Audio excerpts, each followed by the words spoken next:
السلام علیکم ورحمۃ اللہ وبرکاتہ۔ ابھی میں مفتی تقی عثمانی حافظ اللہ تعالیٰ کی میں ایک آڈیو سن رہا تھا، جس کا جو تھم نیل تھا نا، وہ جس بھی بندے نے ویڈیو اپلوڈ کی ہوئی نا، اس نے تھم نیل پہ لکھا ہے کہ انجینئر جیسے لوگ ہر دور میں آتے جاتے رہتے ہیں۔ تو جب میں نے دیکھی ویڈیو، مجھے لگا شاید مفتی تقی عثمانی صاحب نے انجینئر صاحب کو رپلائی کیا۔ تو جب میں نے ویڈیو دیکھی، مطلب بیسیکلی وہ آڈیو تھی، پکچر پیچھے لگائی ہوئی تھی انہوں نے، تو اس میں مولانا تقی عثمانی حافظ اللہ تعالیٰ فرما رہے تھے کہ جو لوگ یہ کہتے ہیں نا کہ قرآن پاک ہی ہمارے لیے کافی ہے، وہی مطلب ہم نہ لے کے چلیں گے، ہمیں جو مطلب صرف کتاب اللہ کتاب اللہ کتاب اللہ کرتے ہیں نا، ان لوگوں کے بارے میں وہ ڈسکشن ہو رہی تھی، جبکہ یہ انجینئر صاحب پہ کسی بھی اینگل سے فٹ نہیں ہوتی، کیونکہ انجینئر صاحب کے لیے کتاب اللہ تو کبھی بھی نہیں کہتے، وہ کہتے ہیں کتاب اللہ اور سنت رسول صلی اللہ علیہ وسلم۔ آپ ان کی درجنوں نہیں سینکڑوں ویڈیو، بے تحاشا آپ کو ویڈیوز مل جائیں گی جس میں آپ کو یہ چیز پتہ چل جائے گی کہ وہ کتاب اللہ اور نبی صلی اللہ علیہ وسلم کی سنت دونوں کی بات کرتے ہیں، ٹھیک ہے۔ اور یہاں پہ تو ذکر بیسیکلی ہو رہا تھا ان لوگوں کا جو، جیسے ہمارے یہاں پہ بھی کافی لوگ مطلب ہیں، جیسے ایک عالم ہے جن پہ میں نے ایک دفعہ ویڈیو بنائی تھی، وہ اس طرح کے جو عالم ہے نا، جو حدیثوں کو نہیں مانتے اور صرف قرآن کو ہی لے کے چل رہے ہوتے ہیں، ان کے اوپر وہ فٹ ان بیٹھتی ہے ایسی آڈیو۔ یہ تو انجینئر صاحب پہ فٹ نہیں بیٹھتی، ٹھیک، کسی بھی اینگل سے نہیں فٹ بیٹھتی۔ لیکن اس میں دو ایسی چیزیں جس کو میں مفتی تقی عثمانی حافظ اللہ تعالیٰ کے سامنے اور باقی عوام کے سامنے رکھنا چاہوں گا، جس کو میرا خیال ہے کہ سمجھنے میں شاید آپ لوگوں کو آسانی ہوگی انشاءاللہ۔ نمبر 1، انہوں نے مفتی تقی عثمانی صاحب نے کہا کہ جو سورہ فاتحہ ہے نا، اس میں اللہ نے ہمیں جو کتاب کا ذکر نہیں کیا، اس میں کہا ہے کہ جو صراط مستقیم ہے نا،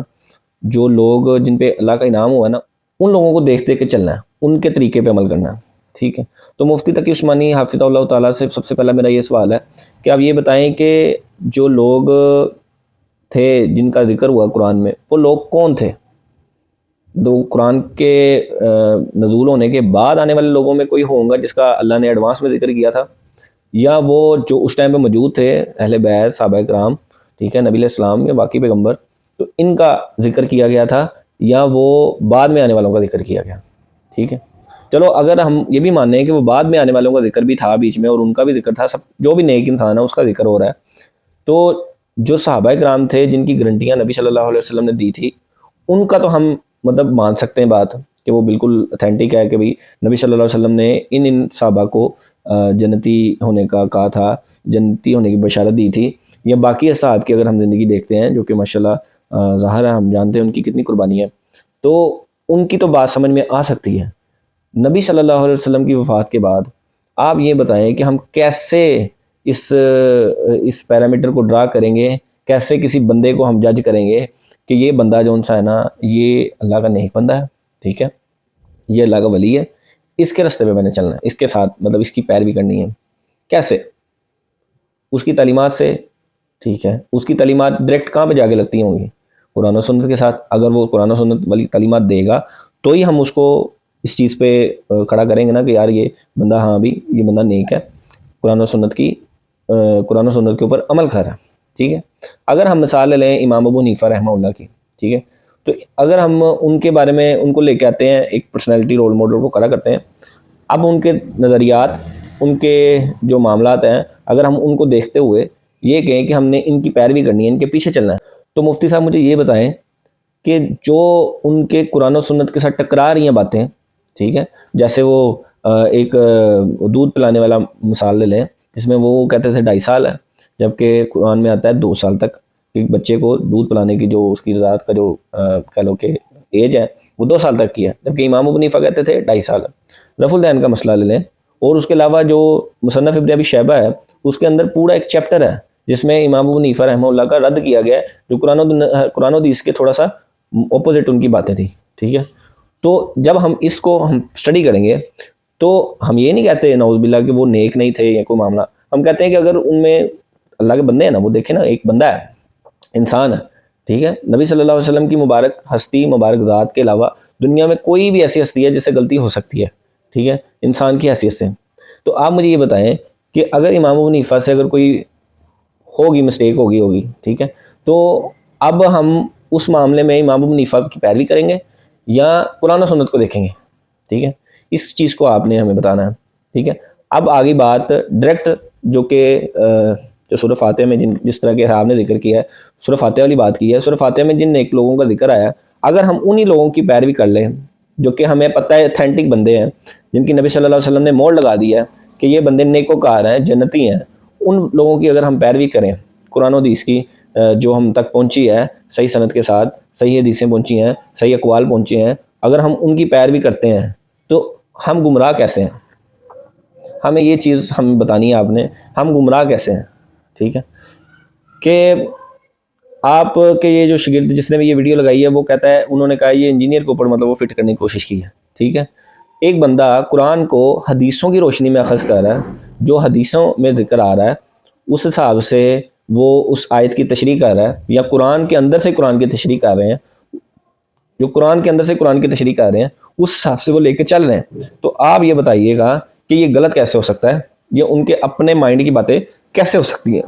ٹھیک ہے، یہ تو قرآن و سنت کے ساتھ چل رہی معاملہ. اب واقعہ کربلا کا معاملہ لے لیں، واقعہ کربلا کے اوپر ان کا ریسرچ پیپر ہے. ایک اہل حدیث عالم بولا کہ جی یہ اس نے اپنے دماغ سے جمع کر لیا ہے، یہ کیا معاملہ ہوا ہے، یہ کیا کر دیا اس نے، کبھی کسی محدث نے یہ کام نہیں کیا تو اس نے کیسے کر دیا، یہ تو گمراہ ہے، یہ تو یہ ہے، یہ تو وہ ہے. جو حدیثیں تھیں کیا وہ انجینئر نے اپنے گھر بیٹھ کے لکھی تھی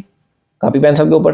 ٹھیک ہے، یا وہ جناب صاحب حدیثیں جو سی تھی وہ پیچھے سے چلتی آئی ہیں، جو اتھینٹک ہماری اہل سنت کی بکس ہیں اس میں سے نکال کے اگر رکھی ہیں کہ بھئی یہ تمہاری کتاب میں یہ لکھا ہے، یہ لکھا ہے، یہ لکھا ہے، یہ لکھا ہے. اب بتاؤ اب کیا کرنا ہے؟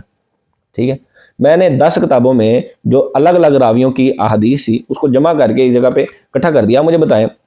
درود شریف کے فضائل کے اوپر جب بات کی جاتی ہے تو درود شریف کے فضائل کے اوپر جتنی بھی حدیثیں ہیں چاہے کسی بھی حدیث کی کتاب میں ہے تو اس کو وہاں سے ادھر سے لے کے آتے ہیں، ادھر سے لے کے اس کو لا کے کمپائل کر دیا، جمع کر کے تو پیش کر دیتے ہیں کہ یہ بھی فضائل ہے، یہ بھی فضائل ہے، یہ بھی معاملہ، یہ بھی معاملہ. ٹھیک ہے، تو جب اگر کوئی ایسا معاملہ پیش آ رہا ہے، واقعہ کربلا کا ہو گیا یا کوئی بھی ایسا واقعہ پیش آ رہا ہے، یہ دعا صرف اللہ ہی کے معاملہ لے لیں، اور اس کے علاوہ بھی بدعات، شرک اور جس طرح کے جتنے بھی معاملات ہیں ان کو اگر کمپائل کیا جا رہا ہے ایک جگہ پہ تو یہ غلط کیسے ہو سکتا ہے؟ ٹھیک ہے،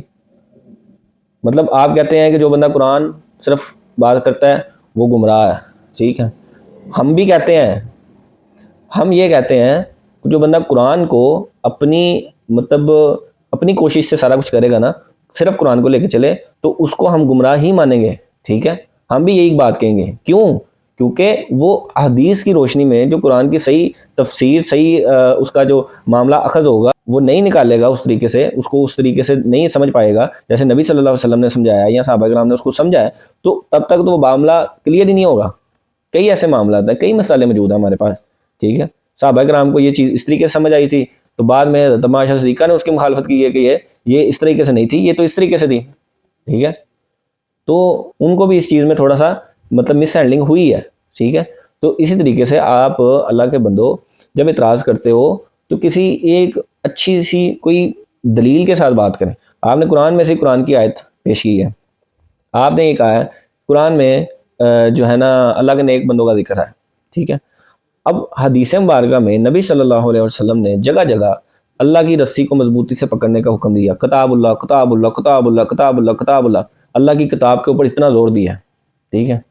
اور نبی کی سنت پہ زور دیا اور خلفائے راشدین کی سنت پہ زور دیا. ٹھیک ہے، اب یہ جب ان چیزوں کو ہم پکڑے ہوئے ہیں، ٹھیک ہے، میں یہ نہیں کہتا کہ ہم کوئی نیکوکار بندے ہیں، غلطی خدائی ہمارے سے ہزاروں ہوتی ہیں. میں بات یہ کر رہا ہوں کہ بھئی یہ چیزوں کو ہم نے مطلب پکڑا ہوا ہے، ان چیزوں سے ہم چیز کو ایک نتیجہ اخذ کرتے ہیں. ہم غلط اس معاملے میں کیسے؟ انجینئر اس معاملے میں غلط کیسے؟ وہ بوڑھا اس معاملے میں کیسے؟ سوالیہ نشان ہے، اس کا آپ کائنڈلی ہمیں جواب لازمی دیں. جزاک اللہ خیرہ و احسن الجزا.